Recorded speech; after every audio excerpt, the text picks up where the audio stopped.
Olá, eu sou a Carol Luna e esse é o Discast, seu podcast de funk preferido.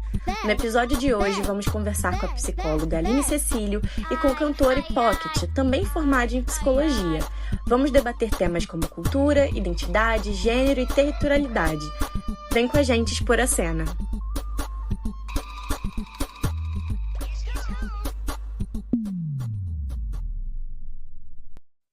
Oi, pessoal, eu sou a Carol Luna e esse é o Discast.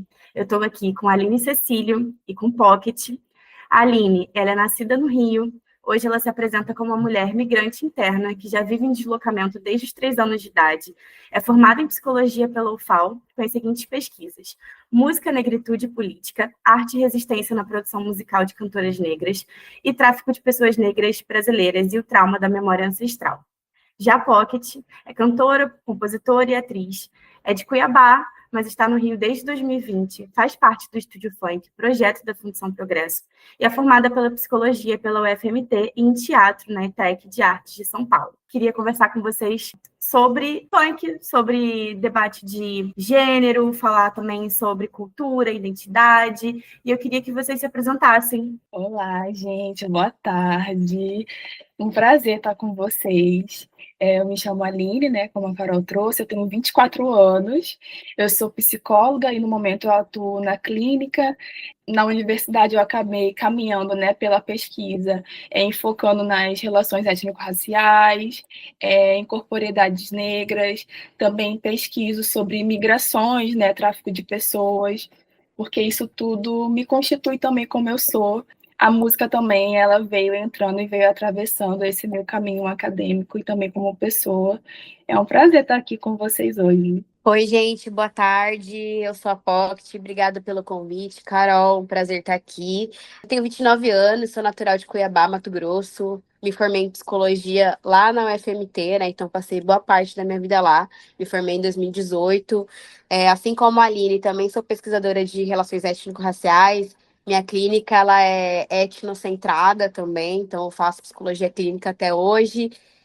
Minhas pesquisas também perpassaram esse lugar da arte preta na promoção de saúde mental da população preta. E o funk está presente na minha vida desde criança, mas eu fui me entender como cantora em 2022, né? Cantora de funk em 2022. Então é recente, mas sempre esteve presente na minha trajetória como funkeira mesmo, né? Então sempre fui e hoje assumo esse lugar de protagonismo. Vamos embora trocar um pouquinho aí sobre as relações, né, entre psicologia, arte, enfim. Queria já começar com uma pergunta para você, Pocket. Como que o seu corpo habita, né?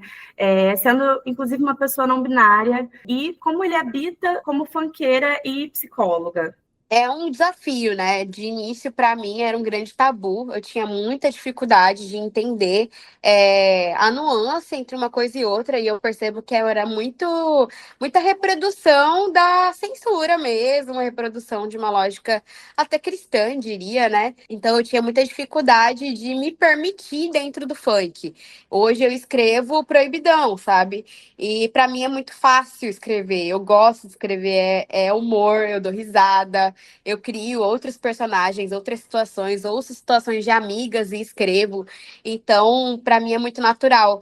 E aí eu me entender enquanto psicóloga fazendo isso, eu tinha muito medo do julgamento das pessoas. Como que seria a minha trajetória profissional a partir disso e tal. E depois que eu me permiti simplesmente existir, o meu processo clínico se transformou, né? Hoje em dia eu atendo muitas pessoas que são artistas, inclusive, e que chegam para mim na clínica por identificação do que é meu corpo no mundo. Acho que também pensar o funk enquanto um instrumento de resistência do povo preto marginalizado, né, que habita as periferias do Brasil afora, não só aqui no Rio de Janeiro, no contexto de favela, mas o funk hoje é um fenômeno nacional barra mundial, né? Cada estado brasileiro tem sua identidade no funk, faz um funk específico, como um grito de resistência do povo preto, né? O funk, ele tá como instrumento de produção de saúde para esses espaços. Como é que a gente vai ter nossa voz ecoada? Como é que vamos sair dos becos e das vielas, né? Como é que a gente vai deixar de falar só para nós mesmos e vamos passar serviços por uma sociedade desigual? Hoje eu enxergo muito o funk nesse lugar mesmo. Não dá para falar de saúde mental do povo preto, favelado, periférico, sem falar de funk, sabe? Parte também da discussão que existe sobre a música do funk, né? Que muitas vezes ela é feita, em sua maioria mesmo, para lazer, para entretenimento, e que nem sempre a gente precisa trazer pautas muito fortes para a música, né? Eu estava pautando isso com a Aline, sobre o quanto é difícil para as pessoas enxergarem a força que também tem escrever sobre lazer, sobre diversão, sobre esse corpo que cria, e cria despretensiosamente, muitas vezes, mas que mesmo assim continua sendo sinônimo e símbolo de resistência, por estar ali disputando também um campo que é majoritariamente branco, muitas vezes, não necessariamente do funk, mas da música, muito heteronormativo. Então, eu acho que é muito legal o que você trouxe. Eu acho que comunica muitas coisas, né? A gente conseguiu furar uma bolha mundial, cara. Hoje o funk é escutado no mundo inteiro, sabe? Uma música que é feita aqui, nos becos e vielas. Eu digo aqui porque eu tô literalmente dentro de uma das maiores favelas do Rio de Janeiro, que é o Complexo da Maré, né? É onde eu moro. Eu esqueci de pontuar isso, e é muito importante, assim, porque esse território me forma muito como pessoa, né?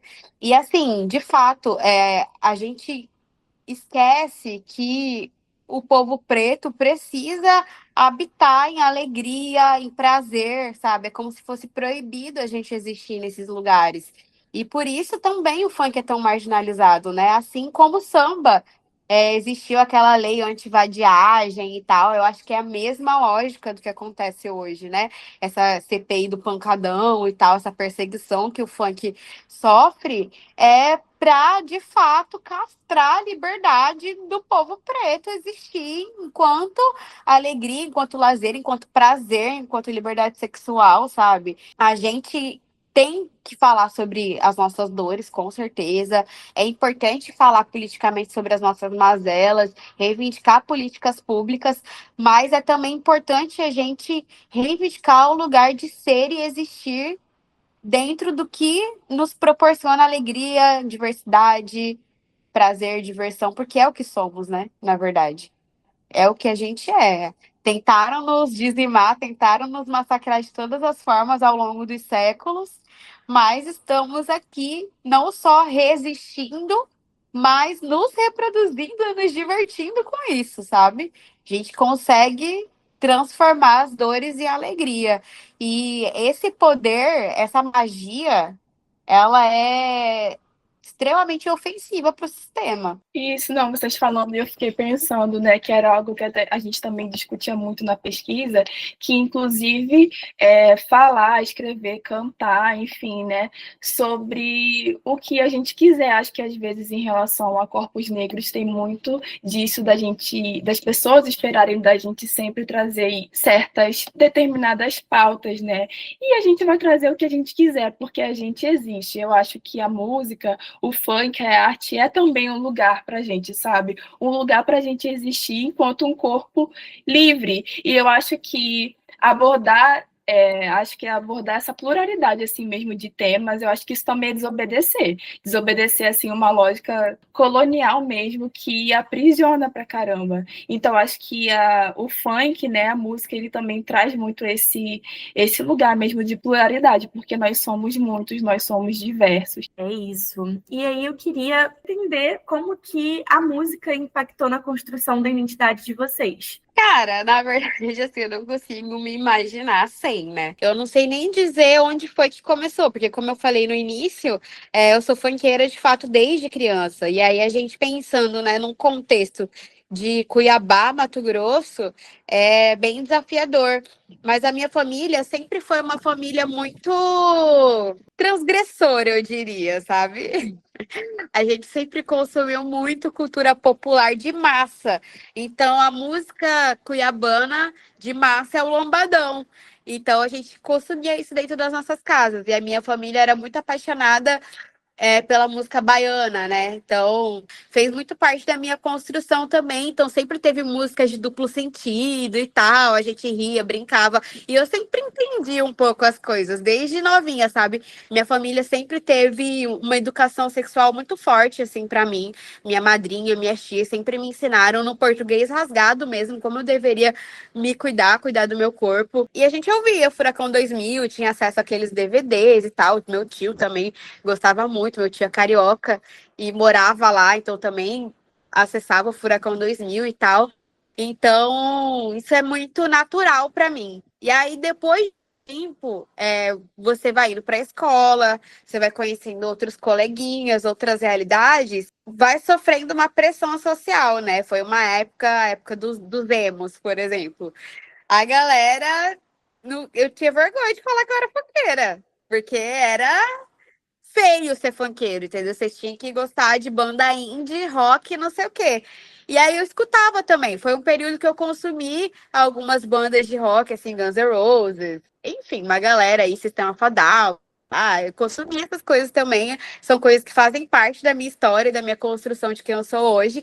Mas no off eu era funkeira sozinha e continuava assim. E aí, já na universidade, eu tive contato com uma amiga minha que é pesquisadora até hoje, assim, a gente estudava muito psicologia preta, psicologia africana, nacionalismo negro, panafricanismo, enfim, teóricos dessas linhas, assim, e o nome dela é Thalita, e ela sempre foi muito funkeira também e muito aberta sobre isso. E aquilo me deu uma força muito grande também para destravar quem eu era também, sabe? E aí eu e ela pautava questões raciais na psicologia e no final de semana a gente tava nos inferninhos de Cuiabá, rebolando, descendo até o chão, sendo muito funkeiras, sabe? Ouvindo SoundCloud, DJs novos, descobrindo DJs novos antes de chegar na pista e tal. E aí aquilo foi, sei lá, me adentrando cada vez mais, me dando vontade de sair um pouco de Cuiabá e vir pro eixo, né, Rio-São Paulo, vivenciar essas culturas aqui, porque em Cuiabá ainda era muito pequeno assim o movimento. E aí foi quando eu comecei a vir para o Rio, vir para São Paulo, que eu comecei também a expandir um pouco mais o meu olhar, minha perspectiva e o meu desejo de ser artista foi crescendo. Mas eu ainda não achava que era possível, de fato, né? Bom, venho de uma cidade que é uma capital interiorana. E eu não tinha muitas referências lá para poder achar que eu podia seguir essa carreira, sabe? O único artista da minha família era artista plástico. E minha família sempre botou muita pressão nessa coisa do estudo. Que tinha que estudar para ser alguém na vida não tem como, que a gente já era preto, já era ferrado, não sei o quê, para sair, para ascender, era só através do estudo e tal. E não que não fosse importante, né? Eu acho que ouvir isso desde criança foi muito importante para me dar força de concluir os 5 anos de psicologia, que não foi fácil, né? Muito racismo institucional, foi babado, assim. Foi bem complicado nesse sentido e eu não tinha muita perspectiva. E aí, vindo para cá, eu fui vendo que era possível eu inflamar esse desejo e essa identidade que eu já sabia que existia em mim, eu só negava, sabe? Foi quando eu decidi, de fato, que eu era artista, pedi a opinião do meu pai. Falei, pai, o que o senhor acha? Eu tô pensando em largar o curso, porque eu entendi que eu sou artista, eu amo isso, sou apaixonada por isso e tal, e nada mais vai me fazer feliz. E ele falou: olha, se eu fosse você, eu terminava. Falta tão pouquinho, falta 1 ano para você concluir. E um canudo é um canudo, gata. Vambora. Falei, não, beleza, o senhor tem razão. E foi a melhor coisa que eu fiz mesmo, assim. Acredito que ser formado em psicologia me deu um respaldo muito grande para conseguir encarar as dificuldades de ser artista independente. E eu amo a clínica também. Me apaixonei pela clínica, adoro atender. A pesquisa também tem tudo a ver comigo, mas eu precisei, neste momento, escolher um caminho. Não se pode fazer tudo, né? E eu acho que essa é um pouco da minha história com a música. Fico com uma dúvida, e aí antes de eu passar essa bola para a Aline, eu queria só te perguntar como que foi esse processo, assim, porque você terminou a psicologia, e aí você entrou no teatro, ou você começou a investir na carreira de música, ou foi uma coisa, tipo, tudo junto? Foi bem natural, assim, como eu te falei, eu comecei a frequentar o eixo, né, Rio-São Paulo e tal, E em 2019 eu comecei a ir mais para esses ambientes de música, assim. Mas eu comecei a adentrar o rap, batalha de rima e tal, tá com essa galera nesses ambientes. E aí a gente fazia uma resenha depois e sempre rolava funk e tal, eu tava dançando. E aí eu ia muito para a Batalha Dominação, que é uma batalha de mulheres e corpos dissidentes, né? Hoje em dia de corpos dissidentes também. Lá de São Paulo, acontece lá na São Bento e tal, uma batalha muito massa, assim, muita gente braba já passou por lá, e eu fui uma das pessoas que passou por lá também. Eu era uma negação no freestyle, não vou mentir, mas depois na rodinha, só entre os amigos fora da batalha, eu destravava, falava um bocado de besteira, zoava e tal. E aí, enfim, um dia um colega, assim, um amigo que também era MC, ele é do rap mesmo, de fato, ele falou pra mim, cara, você faz música. E eu já era poeta, já escrevia poesia, né? Na verdade, eu adentrei a música através da poesia. Ele falou: você sabe que música é poesia ritmada, né? Eu fiquei com isso na cabeça e tal. Ele, vamos fazer um feat comigo. Ele tinha ganhado uma batalha para gravar um som lá no estúdio da Red Bull, lá em São Paulo, na Red Bull Station. E aí ele, vamos fazer esse feat. Eu falei, você tá maluco, cara? Eu vou fazer a primeira música já na Red Bull. Que onda é essa? Aí ele, não, vambora, vambora, vambora, você vai dar conta. Aí eu fiz com ele um boom bap, assim, e aí lancei minha primeira música. E aí eu não comecei de fato no funk, né? Acho que eu falei isso no início. Eu comecei assim, experimentando outras coisas. Aí fiz esse rap com ele, depois um amigo de um grupo chamado Lado A, o Dejá, ele é daqui de São Gonçalo, me convidou para fazer uma música que ia entrar para mixtape deles, que era um R&B. Aí eu fui me entender no funk escrevendo sozinha, assim, tipo, já era uma batida que eu era acostumada, eu já fazia poesia e tal, peguei e escrevi sozinha pra mim, assim, aí abriu o edital do Estúdio Funk, da Fundação Progresso, eu não tinha nenhum funk lançado, eu tinha apenas 2 músicas na pista, e aí a galera botou pilha, falou, pô, tu faz funk no off e tal, se arrisca, vai, de repente você passa na audição e tal, eu falei, dito e feito, eu passei, e aí o Estúdio Funk foi um divisor de águas, assim, na minha vida, né? Eu mudei completamente a abordagem, me entendi como artista, de fato, ali. Entendi meu potencial, aonde é que realmente eu brilhava. E vi que era naquilo que eu consumia desde criança, nas músicas de massa, né? Então eu tenho brega funk, eu vou lançar um pagodão agora pro verão, um pagodão baiano. Então, assim, tá fluindo nessa perspectiva, sabe? Cara, a gente estava até conversando, né, que assim, como eu sou uma pessoa que eu migrei para alguns lugares e morei em alguns lugares, às vezes para mim fica até difícil de pensar para mim lugar como uma parada física. Então, para mim, a música também é um lugar, sabe, né? Eu como ouvinte, eu como uma pessoa que já pesquisei um pouco sobre, para mim a música é um lugar, foi e é um lugar que eu consigo me enxergar de outras formas e que eu consigo sentir também de outras formas, né? O meu contato com a música ele vem muito assim da minha família mesmo, né? Minha mãe é uma pessoa que ela escuta muita música, então eu tenho memórias assim, né? Eu criança, ela escutando muita música internacional, black music, ela escutando tipo Furacão 2000, né? Assim, né? Eu sou carioca, raízes carioca, acho que a gente acaba esbarrando mesmo, assim, sabe? Minha tia também, uma pessoa que escutou bastante Furacão 2000, e aí meu pai também, outros ritmos musicais, né? Então a música ela tá muito presente assim de berço e foi um lugar que eu comecei a entender que eu poderia me identificar mesmo, né? Acho que a música também traz um pouco esse lugar de existência e de autoafirmação também, sabe? E aí eu acho que a música ela me ajuda muito assim, a eu fluir, a eu sentir, a eu me entender em caminhos mais viscerais mesmo, sabe? A psicologia e a arte, para mim, elas andam muito juntas, assim. Eu acho que eu não consigo pensar o meu corpo sem música. Às vezes, eu escuto, eu sinto e elaboro depois. E eu acho que isso vem muito, assim, do meu berço mesmo, né? Porém, como eu falei, né? Assim, minha mãe gosta mais de músicas internacionais, assim, meu pai também curte outras coisas. Eu acho que à medida que eu fui me entendendo enquanto uma mulher negra, à medida que eu fui também ocupando outros lugares, né? Me mudei de escola, saí de uma escola particular, fui para uma escola assim, né, federal, fui para a faculdade, eu fui entrando em contato com outros lugares, outros lados meus, e também fui também aprendendo a apreciar, a gostar, a me identificar com a musicalidade brasileira mesmo, sabe? Também a me identificar, a enxergar com mulheres, com pessoas pretas que estão na cena e que cantam, tipo assim, muito do que eu vivo. Isso para mim é muito importante, assim, no meu fazer enquanto psicóloga. E também eu fui entendendo que a música também ela atravessava muito essa psicologia que eu quero continuar construindo.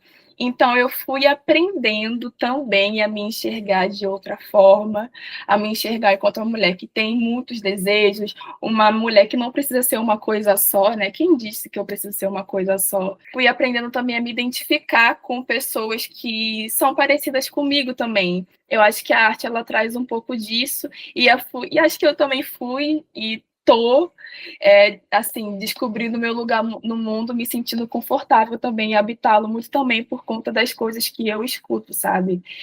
Eu acho que isso para mim é muito importante, porque eu fui aprendendo ao longo da minha vida, acho que também os artistas, as artistas que eu fui escutando, me ensinaram muito eu a me enxergar mesmo, né, sabe?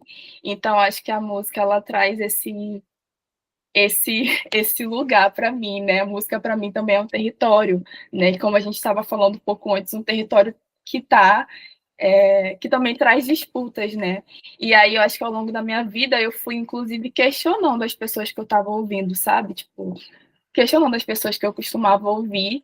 E hoje eu acredito, né? Assim, eu entendo que eu consumo pessoas pretas que fazem muito sentido para mim. Eu me deu um estalo, assim, você falou dessa coisa, né, de pensar a música brasileira e tal. Eu me recordei que na minha adolescência, na verdade, assim, desde criança também, minha madrinha consumia muito as divas pop, assim, né? E na minha adolescência também, né? E aí, também, de alguma forma, isso auxiliou muito na minha autoestima, assim, porque tinha muita produção audiovisual.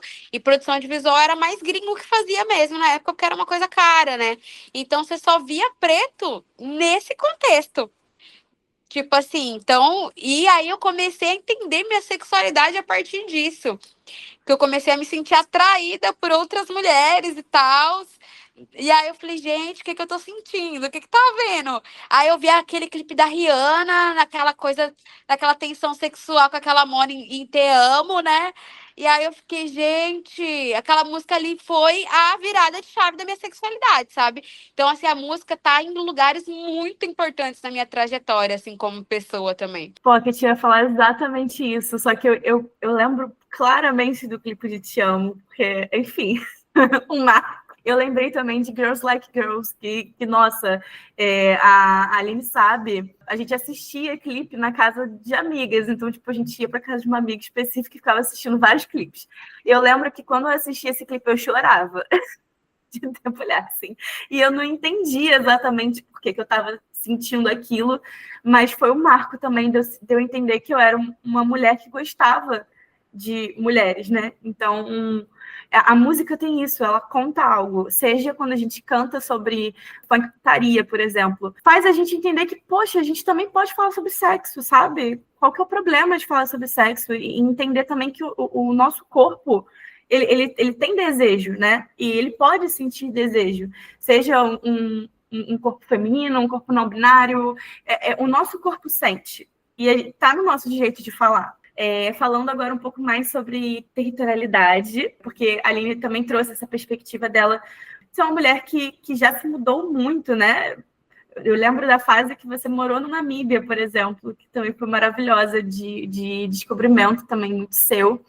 E aí direcionar essa perspectiva para Pocket para entender como foi para você se inserir nessa cena do funk carioca. A gente sabe que você faz parte do Estúdio Funk, que é o projeto da Fundação Progresso, que fica aqui literalmente no berço da Lapa, né, da boemia carioca. E aí, como foi isso para você, agora também morando na Maré, então você tem essa vivência aí da comunidade, da favela, como é? Eu vou pegar a Aline e vou dar a mão, vou sentar no bar com ela, porque a gente tem uma vivência muito parecida, assim. Né, Aline? E eu também me sinto assim, uma cidadã do mundo, igual a ela, porque eu já morei em um monte de lugar. Menina, eu morei até aí em Maceió, se você quer saber, tá? Fiquei aí 3 meses. Tô te falando, verdade. Eu moro em Maceió. Assim, morei 3 meses, mas morei, entendeu? Tenho uma vivência em Maceió que, enfim, depois que a gente desligar as câmeras, eu te conto. Aquela. Mas eu já circulei bastante, sabe? Já morei em Goiânia, já morei em São Paulo, enfim. Então, e fora os lugares que eu morei, eu circulei muito pelo Brasil. Infelizmente, eu tô devendo visita pro norte ainda, né? Ainda tô. Lá é meu foco. Meu próximo foco é conhecer o norte do nosso país, que é a única região do Brasil que eu não conheço. De resto, eu dei uma boa circulada. Então, acho que isso, como que eu posso dizer, me fez aprender como chegar e como sair dos lugares, entende? Me fez ter a sagacidade de catar, fazer a leitura do ambiente um pouco rápido, assim, e saber me portar mesmo. Então, o carioca, obviamente, extremamente desconfiado, né? Você sabe como é que é, né, Aline? E né, Carol? Vocês sabem como é. Aquela coisa assim, somos muito receptivos, mas também não se sinta muito à vontade, não, entendeu? Lembre-se que não tá em casa. É aquela coisa. E eu fui levando também, assim, na malandragem. E quando eu vi, eu tava inserida dentro dos lugares, mas sempre lembrando as pessoas que eu não sou daqui. Tanto que meu sotaque eu não perdi, né? Eu falo porta, porteira, portão até hoje. Nas minhas músicas, apesar do beat ser muito carioca, meu sotaque é muito forte, muito presente. E eu faço questão que seja, né? Pra lembrar as pessoas de que eu venho de um outro lugar, né? Devagarinho, de mansinho, pedindo licença para chegar, mas eu venho de muito longe. Fui lendo também como é que eram os macetes dos lugares, sabe? Você perguntou antes da gente começar a gravar sobre o Santa Amaro, né? Como é que foi para mim e tal, fazer uma música sobre Santa Amaro e tal. Eu cheguei a morar um tempo no Santa Amaro, então não foi uma coisa distante para mim fazer uma música sobre lá. Eu ia de manhã comprar pão, o povo tava lá frito no baile até umas horas. Então, assim, é uma vivência que eu também tenho, sabe? E eu acho que é isso, se despir de preconceitos. Foi muito importante para mim vivenciar o Rio de Janeiro como ele é, sabe? Eu vim de Cuiabá, então sempre escutei muito. Cuidado, Rio de Janeiro é muito violento. Minha família é apavorada com o fato de eu morar em favela. Hoje já estão um pouco mais acostumados, mas na época ficaram apavorados de eu morar em favela e tal. Então, assim, muito medo, né, das coisas que são noticiadas nos nossos jornais sensacionalistas. Mas eu vim despida de muito preconceito e vim para realmente entender e não só entender, mas compartilhar mesmo com as pessoas, né? Meus amigos daqui são todos moradores de favela. Meus amigos são pretos, né? A maioria das pessoas pretas que moram no Rio de Janeiro moram em contexto de favela. Se não em contexto de favela, em contexto extremamente periférico. Mora nos extremos, Baixada e etc. Entendeu? São Gonçalo. Enfim, e eu percorri todos esses lugares. Eu andei o Rio de Janeiro quase todo. Já morei em São Gonçalo também, morei em Niterói. Eu tenho essa essa coisa mesmo de trocar, gosto de trocar com o que é real, entende? Não quero ficar. Nem tem condições, né? Financeira de ficar só ali na Zona Sul, que é bonitinho, que é turístico, Pão de Açúcar e tal. Quem sabe um dia, né? Aquela acordo de frente pro mar, mas ainda não é a condição da nega. Então, vamos embora, já que eu quero morar no Rio de Janeiro, eu tenho que entender qual que é o contexto que eu consigo pagar também para viver. E o contexto é esse. Eu queria falar que eu acho que é isso que faz o diferencial no seu trabalho. Assim, eu ouvi suas músicas, eu dei uma bisoiada assim, sincera no Spotify, fiquei ouvindo aqui. E, cara, vou te falar, é de uma qualidade assim, de entendimento do território, sabe? O que você fez não é fácil, que é literalmente você adentrar no universo de um outro estado, de um outro contexto, e fazer isso bem. Você fez muito bem, de verdade.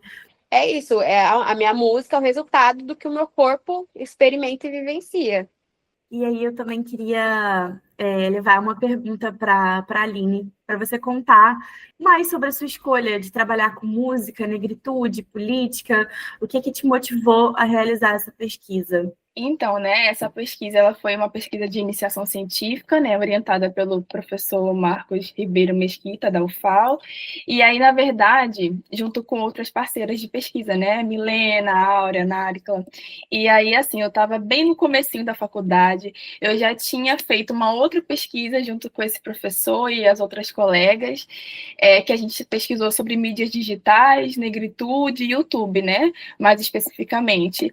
A gente já estava pesquisando um pouco sobre juventude negra, e aí veio esse convite para a gente pesquisar sobre música, arte e negritude, e no meu plano de trabalho eu estudei um pouco sobre alguns álbuns da Bichart, e na verdade eu vi como uma oportunidade, assim mesmo, sabe, de eu pensar e construir a psicologia que eu acredito, né, assim, uma psicologia que pensa, que luta por corpos negros, enfim, corpos dissidentes.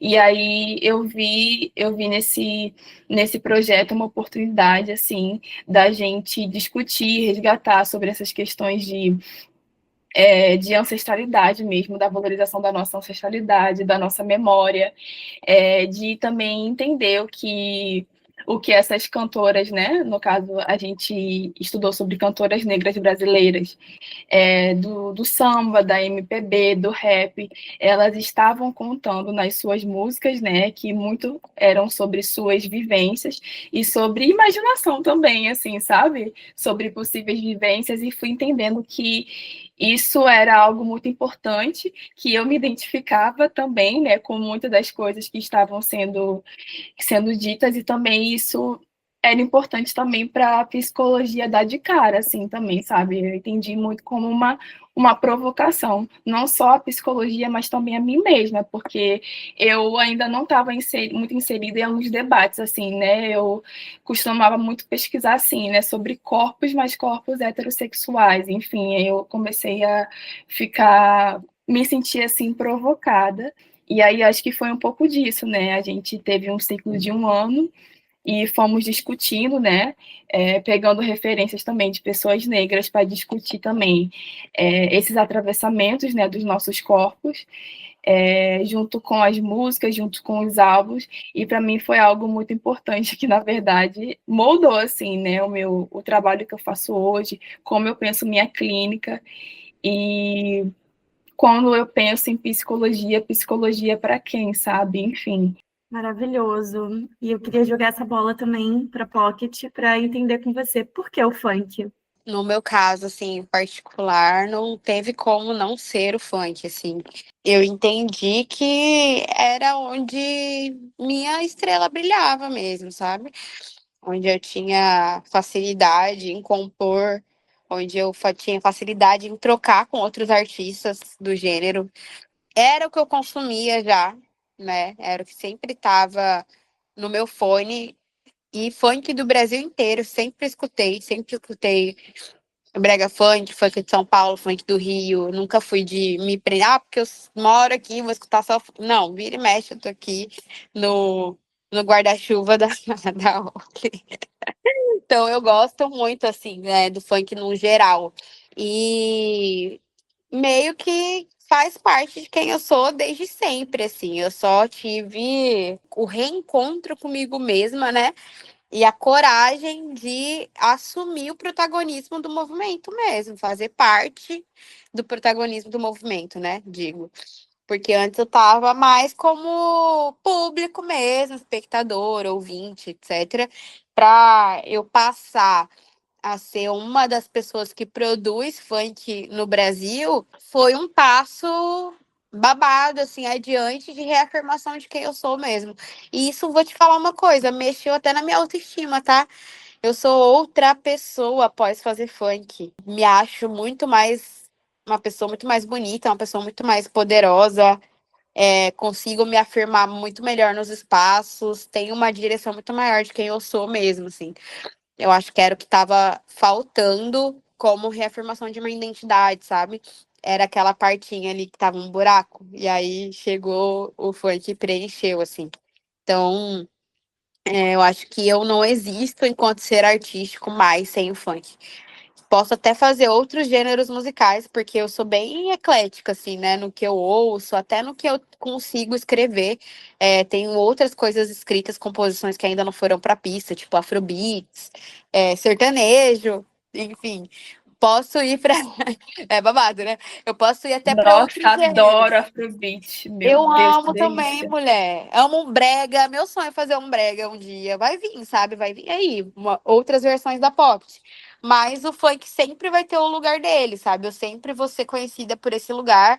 Eu sempre vou ter pra onde voltar. É isso. Eu acho que é como uma casa, sabe?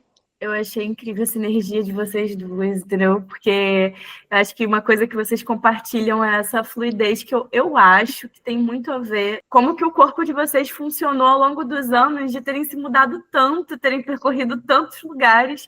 Então, eu acho que isso vai até para a música, porque olha só o quanto de coisa que você falou que você tem aí guardado, que você pode fazer e que você sabe que você dá conta, sabe? Eu acho que é sobre isso, é também ter essa certeza de que se eu pegar, eu vou fazer, vai ser bem feito, vai ficar maneiríssimo, e é isso, sabe? Eu acho que essa sagacidade é uma coisa que a gente pode nascer com, e eu acho que você nasceu, mas a gente também adquire muito com essas vivências de vida, né? Então, estou muito feliz com todas as respostas, com toda a nossa conversa aqui.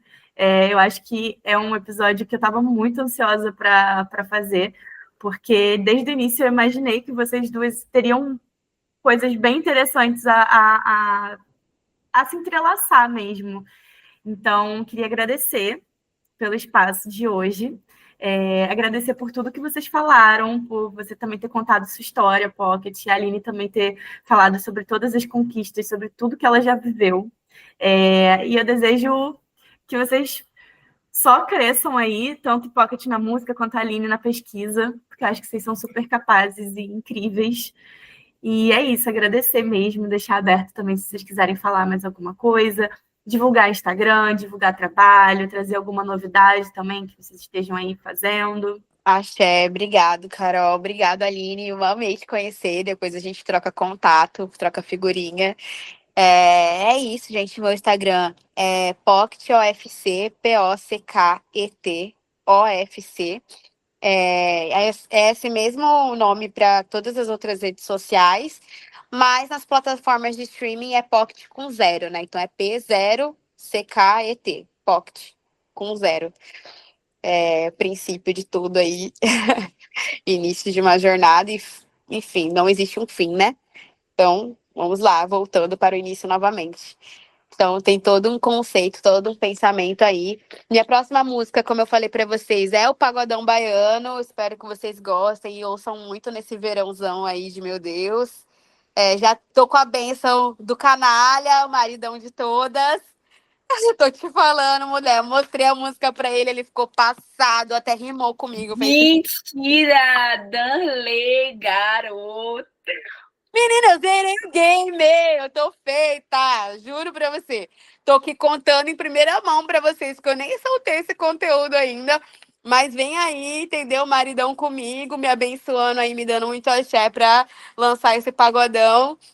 Gente, eu adorei, assim, estar aqui com vocês, adorei conhecer a Pocket, assim, estou muito feliz, assim, da gente estar conseguindo falar do nosso trabalho, né, assim, de uma outra forma, de uma forma mais leve. Isso, para mim, significou muito, o primeiro podcast que estou participando, então estou muito feliz. Agradecer mesmo, para quem quiser me seguir no Instagram profissional, é @psi.alinececílio, sem acento.